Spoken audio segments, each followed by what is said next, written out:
music time with Steve Song. Rain is falling down, it's falling down. Rain is falling down on me. Everybody, rain is falling down, it's falling down. Rain is falling down on me. Everything needs rain, the rivers and streams, and all of the plants and the animals on the land and in the sea. And rain can make the biggest tree from the tiniest of seeds. All right, now try this. Drip, drop, drip, drop. Good. Now keep that up and try this. Splash, Drip, drop, splash, drip, drop, splash. Patter, patter, patter. drop, splash, Patter, patter, patter. drop, splash. Rain is falling down, it's falling down. Rain is falling down on me. Everybody, rain is falling down, it's falling down. Rain is falling down on me. Here we go. Rain is falling down, it's falling down. Rain is falling down on me. Woohoo! Hi, it's me, Hooper. Can you guess where I am today? Where is he going? What will he do? Where in the world is Hooper? Let me give you a clue. You can find seeds here, but it's not the inside of a watermelon. Here's another hint. This place has delicious vegetables that you can pick from the ground. Now here's the last clue from the Cat in the Hat. Wow! I've never seen so many flowers! There's lots of flowers here. Great clue. So I'm at a place where you can find seeds, pick vegetables, and you can see flowers sometimes too. So did you guess where I am? You guessed it, a garden. PBS Kids Go and Arthur rev up the fun with all new shows. They're here! Will Arthur's new glasses cause a spectacle? You can go, girl! Yeah! Has DW met her match? She started it! Will Buster crack the case of the missing butler? Aha! All this and more. All new Arthur. What fun!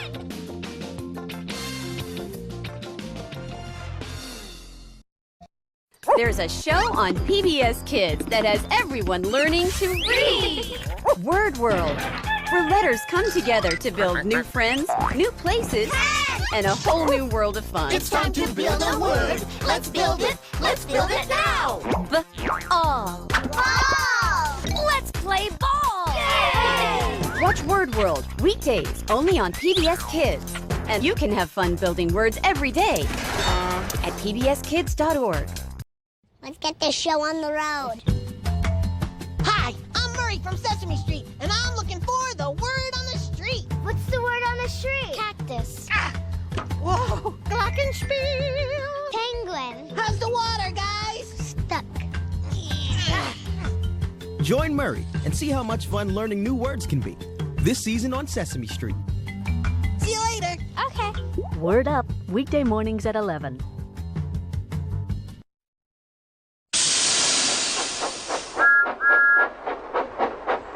Thomas and Friends, making tracks to great destinations.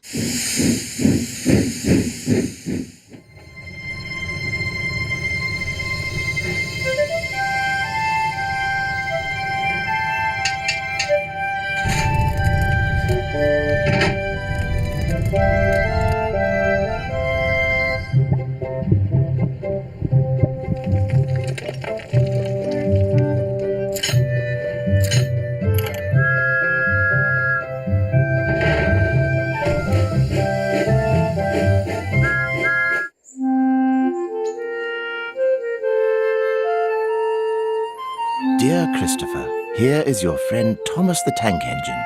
He wanted to come out of his station yard and see the world. These stories tell you how he did it. I hope you will like them because you helped me to make them. Your loving Daddy.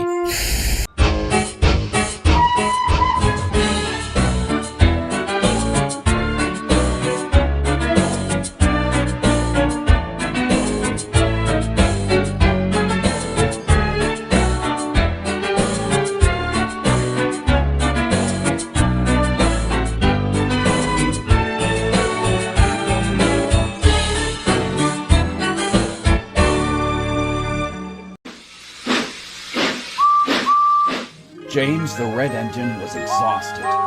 It was the hottest day of the season, and the freight cars were being more bothersome than usual. I need a good washdown, he complained to Thomas. Why should a splendid red engine like me take freight cars to the coal yards of all places? I'm on one's last wheel from all this work. Stuff and nonsense, sniffed Thomas. Why don't you tell Sir Topham Hatt about it? Maybe he could let you have a nice long rest. Then you can give us a rest from your moaning. Pah! Before James could say anything further, Sir Topham Hatt arrived. You've done a very good job today, James. Now I need you to take some empty fuel tankers from the scrapyards to the yard. They'll be transported to the depot to get refilled, and then delivered to the various fuel stations on the line. But sir, why can't Thomas go? He's got nothing better to do as far as I can see. Really useful engines don't argue. So James didn't.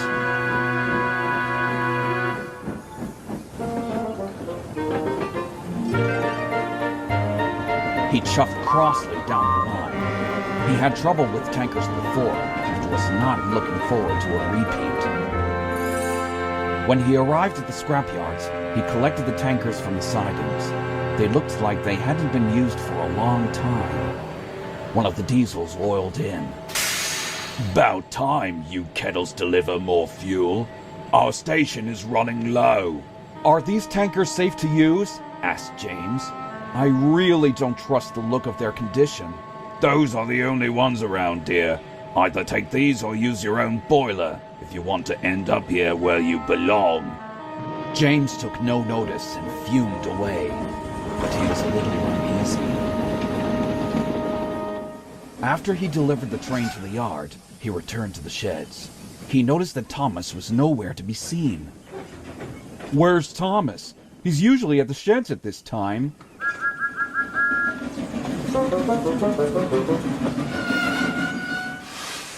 What took you so long, little Thomas? Asked Gordon.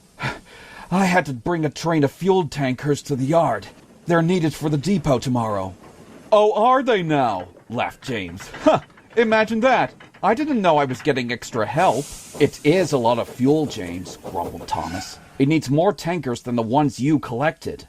But I would have been finished by now. If I were you, Thomas, I wouldn't play hunt the tankers and do your work efficiently.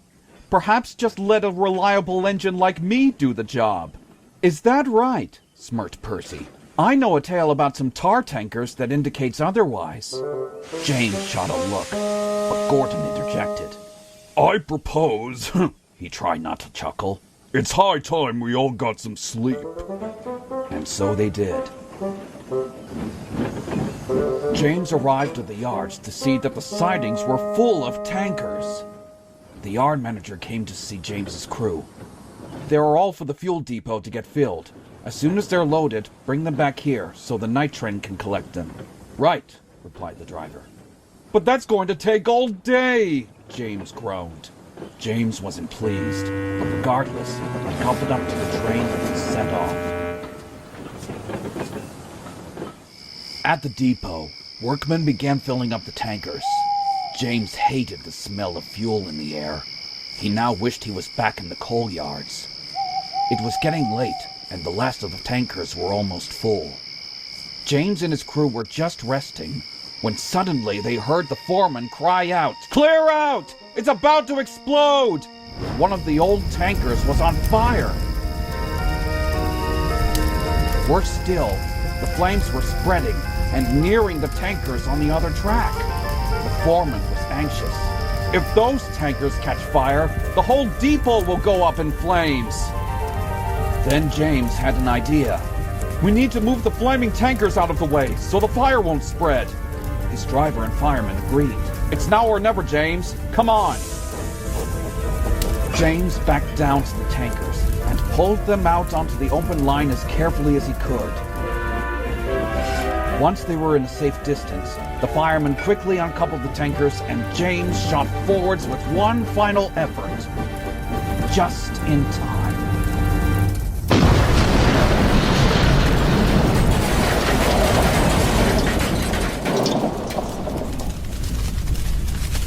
When morning came, the fire department had already extinguished the blaze. Sir Topham Hatt and an inspector came to survey the scene. Those tankers were rusty and had several leaky spots, explained the inspector. Probably no one had noticed due to them being empty when they got collected. They should have been properly inspected beforehand. I see, muttered Sir Topham Hatt. Luckily, very little damage was done, continued the fire chief. If it wasn't for your engine, this fire would have been near impossible to put out. Sir Topham Hatt turned to James. It seems we have a hero under our noses. I'm very proud of you, James. Well done. Just happy to help, sir. It wasn't long until the mess was cleared and James took the unharmed tankers back to the yard. Thomas was there having a nice drink. Hello, James, he teased. About time you delivered the fuel. Oh, be quiet. I had a rough night. I heard from the yard manager that you've done a blazing rescue. I sure did, smiled James. You could say it was the call for me to be a hero. A hero indeed. But those tankers sure did a number on your paintwork. Not so splendid now, eh, James? James snorted. Secretly, he didn't mind the grime. He was only glad to have been really useful.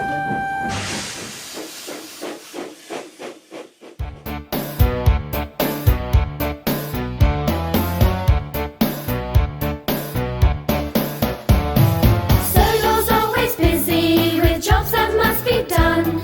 Being really useful is not just work, it's fun. Hard work can be dirty with coal and dust and grime. But if we choose to work or play, we choose to work each time. There are jobs across the island, today we're on the quay. Loading this and shunting that like fish fresh from the sea. We might be in the quarry or pulling the express. Whatever work we're doing, we always do our best. Sodor's always busy with jobs that must be done. Being really useful is not just work, it's fun. Hard work can be dirty with coal and dust and grime. But if we choose to work or play, we choose to work each time. It takes a team of engines to clear snow from the track. But when you're building buildings, you'll need Jack and his pack. They're digging, tipping, loading, whatever duty calls. Filling holes with concrete or knocking over walls. Sodor's always busy with jobs that must be done. Being really useful is not just work, it's fun. Hard work can be dirty with coal and dust and grime.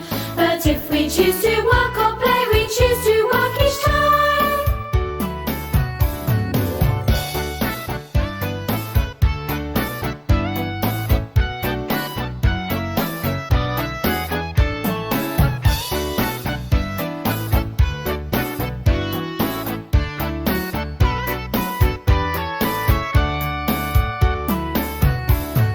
What's the next job waiting? Only time will tell.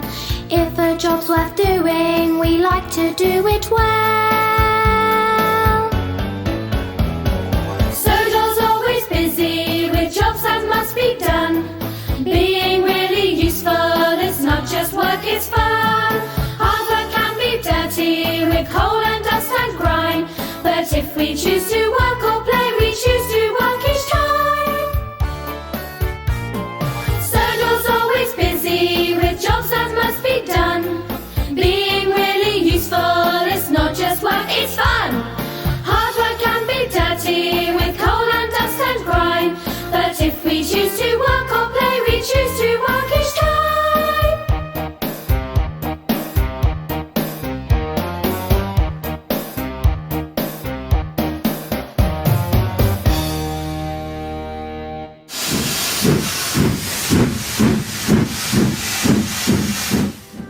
The island of Sodor is a wonderful place. Thomas enjoys puffing all over the island. There are lots of special places to visit. Where's this? That's right. It's Knapford Station. Every day is a busy day at Knapford. Carriages rattle and roll, and passengers and porters pack the platforms. Knapford Station is also a place for special events. One day, Sir Topham Hatt presented Gordon with special coaches. Gordon had set a new record for pulling the express. Then Emily arrived with a special prize for Diesel. He had set a new record, too. He had shunted more freight cars than any other Diesel. Everyone cheered. Knapford Station is also a place where racers are started. Once, Spencer arrived. He boasted that he was faster than all the Sodor engines. Then Sir Topham Hatt announced that he had a special for Edward. Edward was to take the Duke and Duchess's furniture to their summer house. Spencer wanted to have a race. Edward was worried. Spencer's bigger boiler only means more hot air, tooted Thomas. And by the end of the day, Edward proved that he could win the race. Knapford Station is also very special for one engine, and that's Thomas. It was the day of Sir Topham Hatt's mother's birthday party. All Thomas's ideas for her celebration had gone wrong. Then Thomas had his best idea ever. He would have the party for Sir Topham Hatt's mother at Knapford Station. The station never looked more wonderful. There were flags and flowers and fine food. Thomas gave one toot, and then one after the other. All the engines hooted and tooted and whistled and blew, "Happy birthday to you." Sir Topham Hatt's mother smiled from ear to ear. Thomas thought this was his best idea yet. So that's why Knapford Station is a very special place for Thomas. There are so many special places on the island of Sodor. Next time, Thomas will show us somewhere else.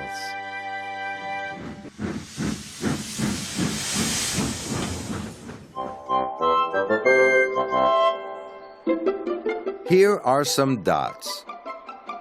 If we join the dots, we will see one of the engines on Sir Topham Hatt's railway. I wonder which engine it is. Let's join the dots and find out. Here we go. Around the tender, and the cab. There's the dome, and a very tall funnel. Can you tell who it is yet? Around the buffers, and the wheels. They are very big wheels. There's only one engine on Sodor with wheels that big. Do you know who it is?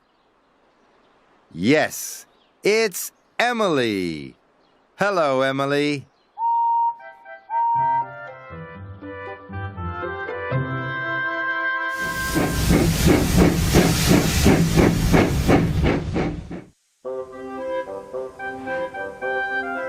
Emily must go to Cronk Station, but she has never been there before. Thomas tells her about all the wonderful things she's going to see.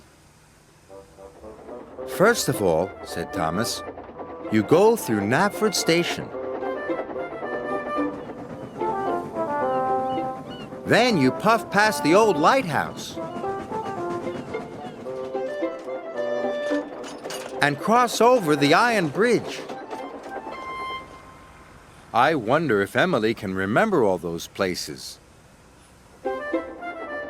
Through Knapford Station, past the lighthouse, over the iron bridge. Then Thomas tells Emily about even more places. You chuff up Gordon's Hill, into the castle tunnel, puff past the church, and steam through the Green Valley. Then you arrive at Cronk Station. Emily is ready to leave. Can you remember where she is going? First, Emily steams through Knapford Station. Then she passes the old lighthouse. Was it over or under the iron bridge? That's right, over the iron bridge. Then she puffs up Gordon's Hill. Then into the castle tunnel. Where is it next? Past the church. Yes, that's right. Then Emily goes through the valley and arrives at Cronk Station. Did you remember all those places Emily passed? Emily did. Well done, Emily. And well done, Thomas.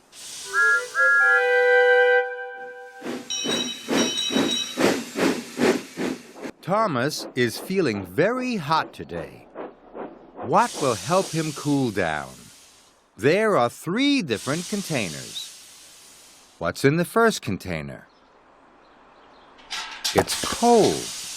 Do you think that will stop Thomas feeling too hot?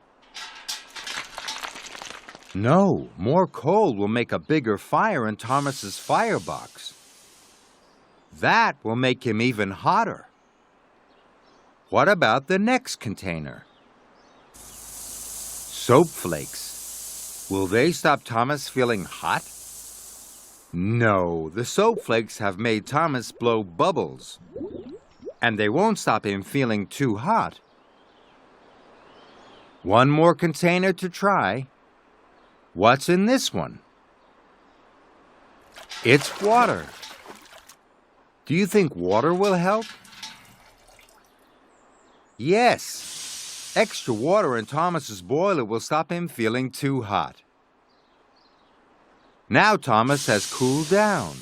He's ready to be a really useful engine again.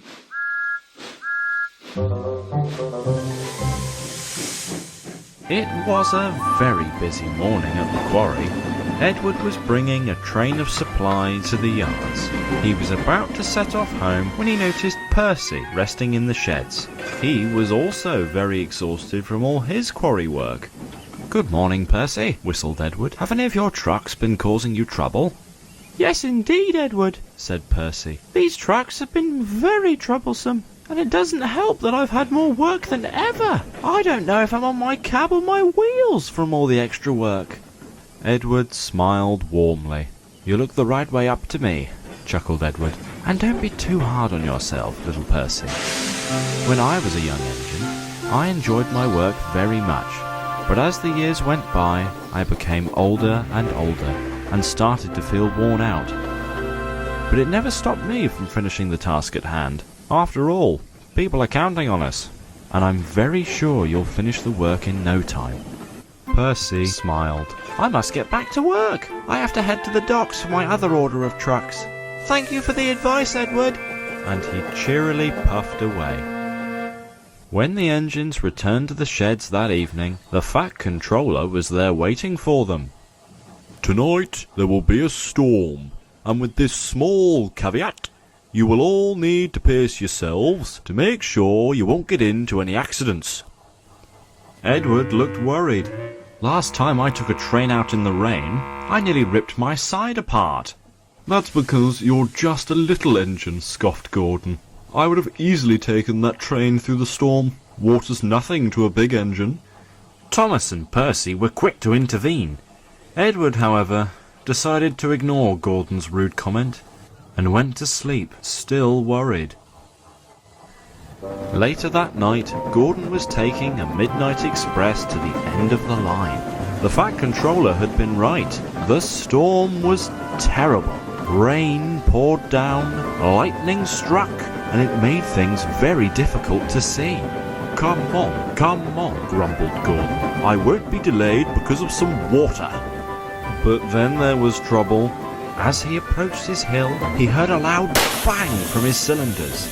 Steam hissed everywhere. Gordon could go no further. Looks like your cylinders have burst, Gordon, sighed his driver. We must telephone for a banker. We'll have to stay here until an engine comes to the rescue. Gordon felt very ashamed. What will the Fat Controller say? The driver soon telephoned the Fat Controller from a nearby signal box. The Fat Controller pondered. We must send an engine to bring him to the station at the end of the line. I shall send Edward for the job, and we must try to get those passengers home. Soon, Gordon heard a whistle from the distance. Peep, peep, whistled Edward. I've come to push you up the hill. We're counting on you, Edward, said his crew. This'll be fraught with danger. You can do it.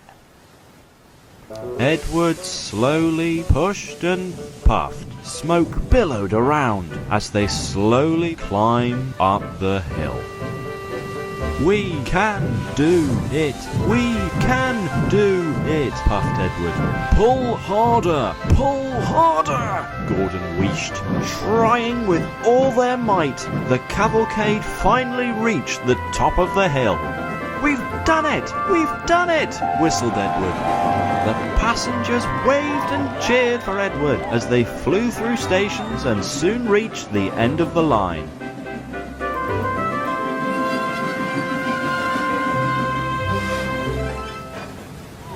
Everyone made sure to thank Edward for his heroic rescue as they left the station. The Fat Controller arrived at the platform and spoke severely to Gordon. I'm very disappointed with you, Gordon. You have caused confusion and delay. If you would have refused to have a banker, I dare to think how much worse this could have been. Gordon didn't say a word and only stared down at his buffers. When the two engines returned to their berths, Gordon made sure to apologize to Edward. I'm very sorry if I was rude, little Edward. You've done a fine job rescuing my express. It was rather half-witted of me to call you a little engine.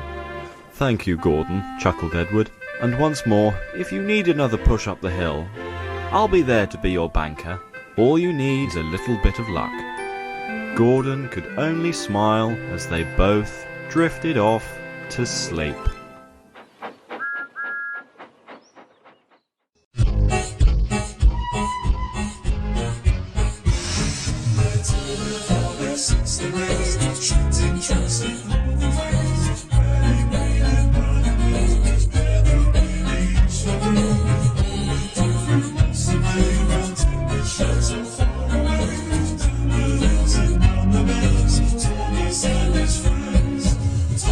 He's the chicken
Tune in to Angelina Ballerina, the next steps for loads of fun. I'm Angelina Ballerina. And a stupendous time at Camembert Academy. Really? Join Angelina and all her friends as they discover new dances, close friendships, and new ways to have fun. Absolutely, positively. Watch Angelina Ballerina, the next steps, right here on PBS Kids.